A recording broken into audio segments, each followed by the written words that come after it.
What it do? This is your boy John Shango, the Stone Thrower, and I'm here with the post-draft report. So I'm gonna go through all our draft picks and my feelings on how we did in the draft. First of all, I want to say thank you to Inside the Huddle for allowing me to go to meet the Cowboys this weekend. And for those of you that don't know me, because I only posted on my site last year, and this year I'm posting on YouTube, live video everywhere. My name is John Shango. I run a web video blog called the DallasCowboysShow.com. And this weekend I spent with Sam Hurd, Terrell Owens, Andre Gerard, Pat Watkins, Quincy Butler down in San Antonio. And what I'm going to do is I'm going to give you my impressions and what impression those players made on me in separate videos throughout the next couple of weeks. So be looking out for, Shango's experiences with Terrell Owens, Shango's experiences with Gerard and whatnot. But the reason why Inside the Huddle flew me down there, because we're doing a show, it's more of an internet vlog type reality show for Sam Hurd. So we're following Sam Hurd around with the camera, letting him interact with the camera and letting him talk. It's more of his personal life rather than football, but since Sam Hurd is a member of the Dallas Cowboys, his life is surrounded by football. So watch for that. I should have the first episode edited and uploaded soon, and you'll be able to see it at the DallasCowboysShow.com or any of my sites. You'll be able to view the show from. All right. First of all, I want to give a shout out to Halen88 from YouTube. Halen, I called him my whole time of the weekend. I kept calling him. I told him I was going to let him live vicariously through me, because I know he would be just excited to be there to see Gerard, to talk to Tio and things of that sort. So I was just calling him all weekend saying, look, dude, guess what I'm doing now? Well, I'm here there now. So I appreciate you, Halen, and you got to get over there and see his shows. The dude knows what he's talking about, and he's a bundle of energy.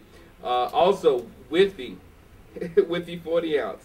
He's over there on YouTube also, and he did my Shango dance, and I appreciate that, man. That was nice too. You did it nice, all right. And the reason why I'm wearing the white jersey, because both of you boys wore the white jersey, in y'all's episode. So I'm keeping it real. Withy has a Cleveland Browns watch going on his site, so I think we all want to take heed of that when I talk about the draft information. So Withy 40 ounce Cleveland Brown watch. And Jensen is another guy over there on YouTube that was doing it. And the reason why I'm bringing it to these three is because if you see anybody else doing Dallas Cowboy videos, they knew. We are the originators. We was doing this stuff early last year, from the preseason on, okay? Shango, Halen, Withy, Jensen. Line draw. All right. With the draft, I kind of predicted what we did. I do a podcast for StarBrandedSportsTalk.com. So I was doing the pre-draft podcast, and during that podcast I said that we would trade.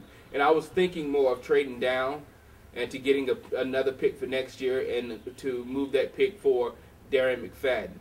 Now I'm sticking by that. And the reason why I'm sticking by the Darren McFadden, I called it early last year when Darren McFadden was just doing incredible things. I said this is going to be the greatest player to ever come out of the University of Arkansas. Jerry Jones loves Arkansas. Jerry Jones loves his Dallas Cowboys. What better to stamp his Dallas Cowboy player with the best player from his college that he loved so much that ever came through there? So watch out for D-Mac, because I think he's going to be a Cowboy. So that means you have to watch Withy's Cleveland Browns watch, because the more games they lose, the better it is for us. And with Pittsburgh, Cincinnati, and who else? Why is it follow me right now? And Baltimore in their conference, that's almost 6 losses right there straight off the bump. And I know they got to play New England, and good gracious, if Cleveland has an average team, they still could go 4-12.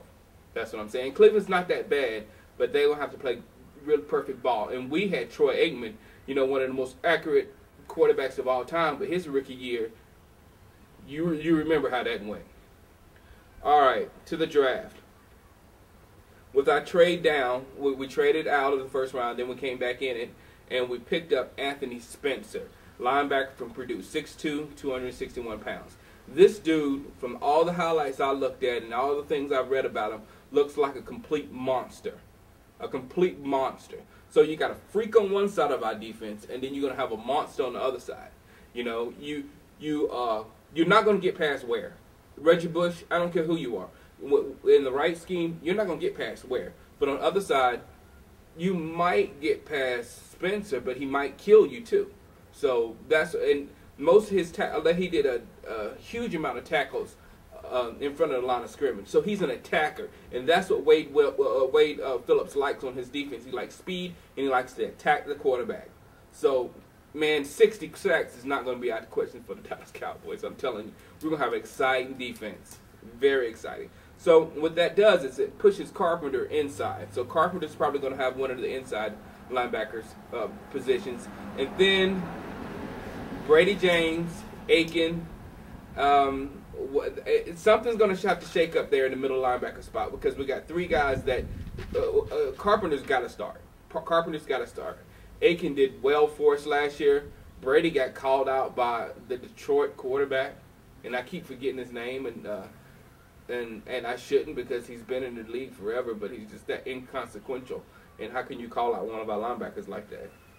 So I really like the impact that the first pick brings because that's pressure on the quarterback, complete pressure. Greg Ellis, excuse me, I think he's going to back to the line, and therefore we have a lot of defensive ends there. Next pick was the number 67 pick of the draft, James Martin, offensive tackle for Boston College, 6'7", 309. The dude has a huge frame, and this is good because we have been spending so much money, and especially with Rivera, how we spent so much money on him, and he got hurt when he first got here. So the best thing to do is to try to groom some offensive linemen through the draft. And I'm glad we picked up Martin because he seems like a good one. He has a huge frame, so he's going to have to get bigger because he looks real thin. And at 6'7", 309, that is pretty thin for an offensive lineman. So I'd like to see him get much bigger in the weight department, but I hear good things about him.